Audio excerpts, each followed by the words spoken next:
ये कहानी एक गांव की है जिसको लगकर एक काफी घना जंगल था। ये जगह काली पहाड़ी के नाम से मशहूर थी, जो अपने रहस्यों और खजानों के लिए जानी जाती थी। लोगों की मान्यता थी कि इस जंगल में एक बेशकीमती खजाना छुपा हुआ है, लेकिन उसे पाने की कीमत बहुत बड़ी थी। पैसे का लालच तो आप सब जानते हैं, सबको ही होता है, किसी को कम तो किसी को ज्यादा। इसी लालच में कई लोग इस जंगल में उस खजाने को ढूंढने गए, लेकिन कभी वापस नहीं आए। उनके साथ वहां क्या हुआ ये कोई नहीं जानता है, क्योंकि अपना अनुभव बताने के लिए कोई उस जंगल से वापस लौटा ही नहीं। अब हमारी इस कहानी के दो मुख्य किरदार हैं, कृष्णा और सचिन, जिनकी उम्र 21-22 साल थी। ये आपस में गहरे दोस्त हैं। जैसा कि जवानी में होता है कि जोश जोश में इंसान ऐसे काम करने की ठान लेता है जो उसे नहीं करने चाहिए। आपने अक्सर सुना होगा कि बड़े बुजुर्ग जो अपने अनुभव से आपको समझाए उसे ध्यान से सुनना चाहिए। लेकिन जवानी के जोश में कई बार इंसान बुजुर्गों की सलाहें नजरअंदाज कर देता है। इस कहानी में भी कुछ ऐसा ही हुआ। वे दोनों अपने जीवन में कुछ बड़ा करना चाहते थे, और काली पहाड़ी के खजाने की बात सुनकर उनके दिल में डर के बजाय उत्सुकता और साहस का संचार हुआ।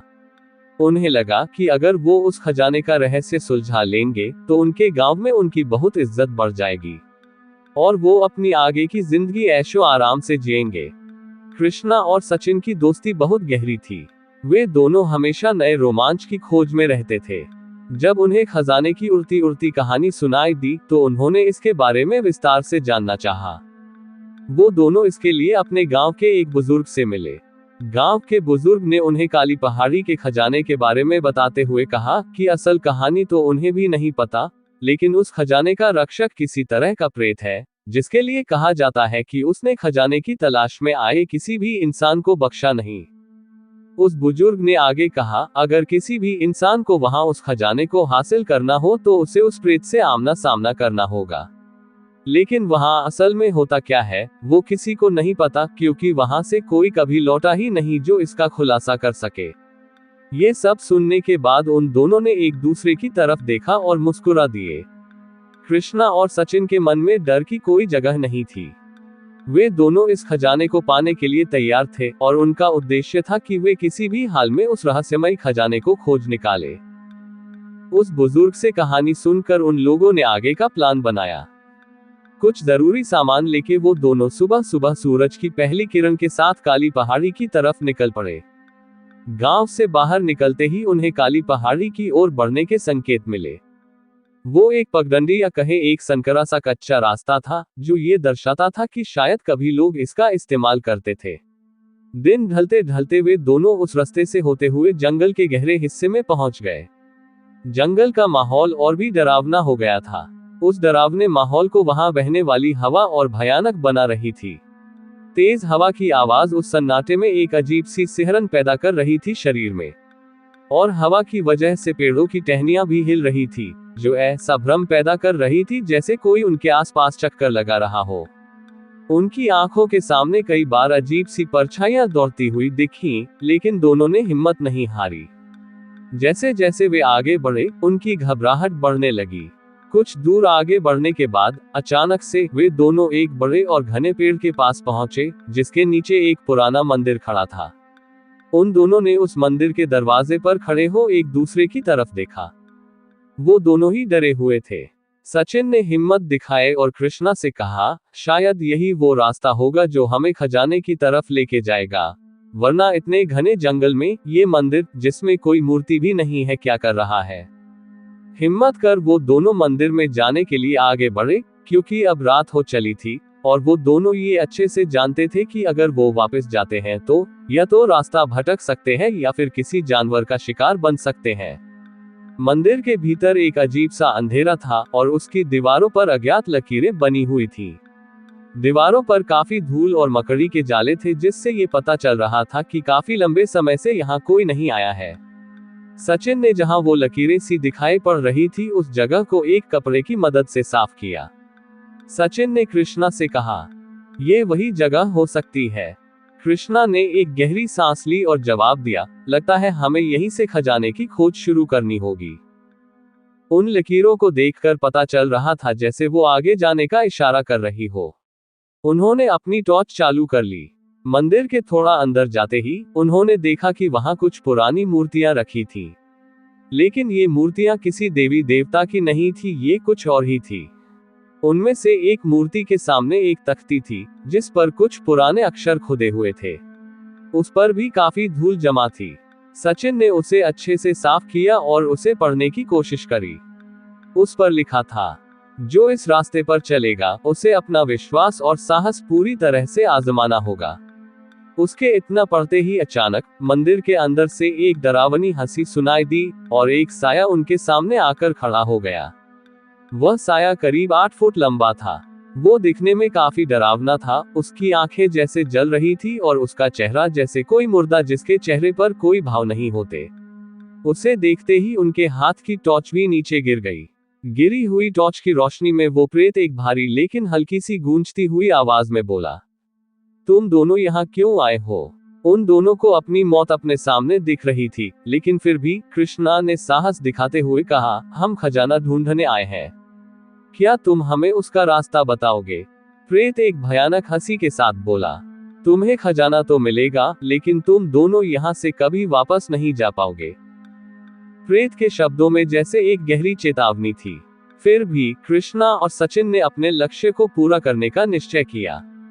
उन्होंने एक दूसरे की आंखों में देखा। उन्होंने उस प्रेत से रास्ता दिखाने को कहा। प्रेत के रास्ता बताते ही वो दोनों मंदिर के अंदर और गहरे चले गए। मंदिर के भीतर एक और सुरंग थी, जो बहुत ही संकरी थी।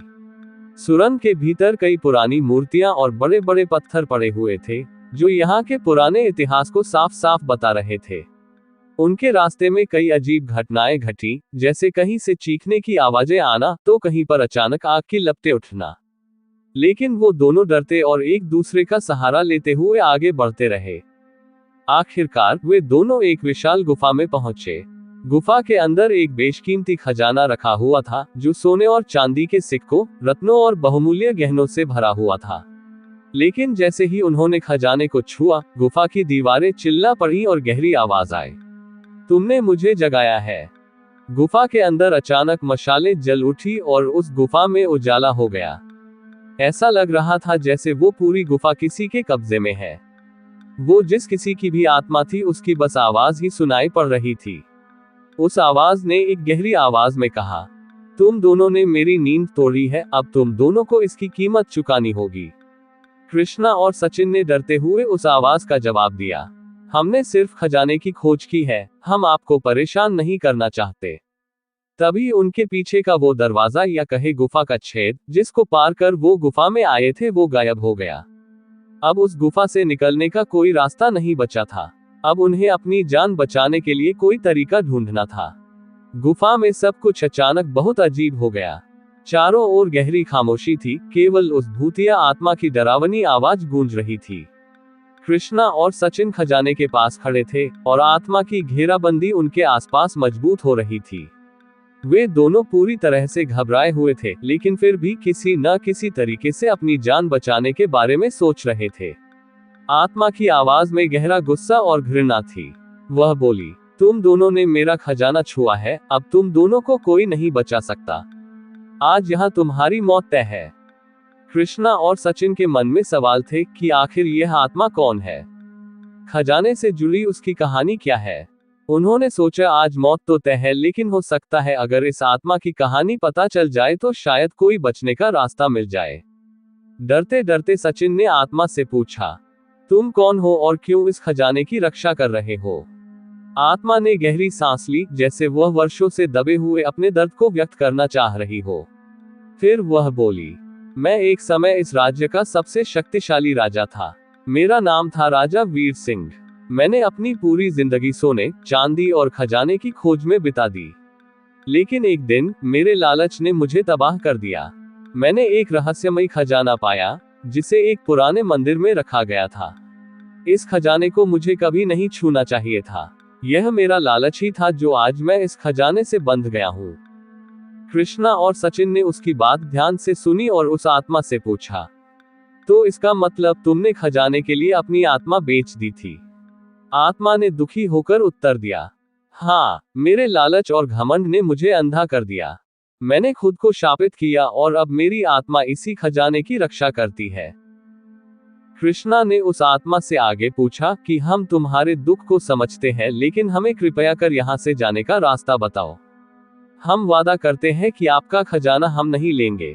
तब उस आत्मा ने निराशा भरी आवाज में कहा, ये खजाना शापित है, यहाँ से आजाद होना मुमकिन नहीं।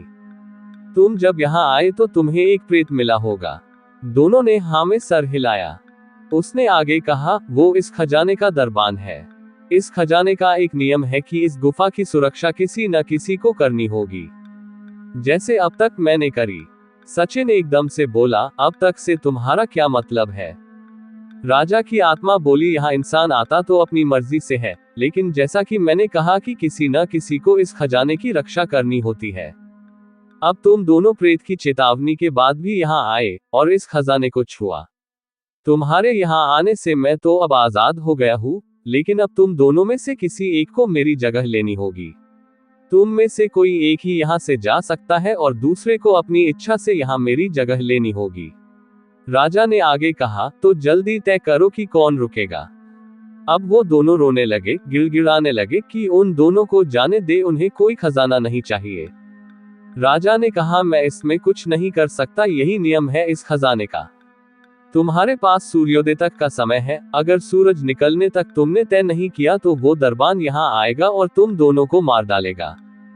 इससे अच्छा कोई अपनी कुर्बानी दे और दूसरा उसकी कुर्बानी के बदले इस गुफा से 1000 सोने के सिक्के लेके यहाँ से चले जाए और अपना जीवन अच्छे से जिए। दोनों दोस्त बहुत डर गए। आखिरकार सचिन ने कृष्णा से कहा, यार तू चला जा, मैं यहाँ रुकता हूँ। सचिन कृष्णा से ज्यादा लालची था। वो जानता था कि कृष्णा बस उसका साथ देने के लिए वहां आया था। ये उसकी चाल थी, क्योंकि वो जानता था कि अगर वो कृष्णा के सामने बलिदान की बात करेगा तो वो उसे ऐसा करने नहीं देगा। और यही हुआ। कृष्णा ने उसकी बात सुन सचिन को रोकते हुए खुद का बलिदान देने की जिद पकड़ ली। यही तो सचिन चाहता था। सचिन ने आगे बढ़कर दुखी सी आवाज बनाते हुए राजा की आत्मा को कहा, हमने तय कर लिया है कि आपकी जगह कौन लेगा। उसकी बात सुन एक बार फिर उस गुफा में राजा की आवाज आई, तो कौन लेगा मेरी जगह? सचिन बोला, मेरा दोस्त कृष्णा रुकेगा, आप मुझे 1000 सिक्के देके यहाँ से जाने दो। इसी के साथ एक हंसी पूरी गुफा में फैल गई और देखते ही देखते कृष्णा के सामने सचिन नीचे गिर पड़ा।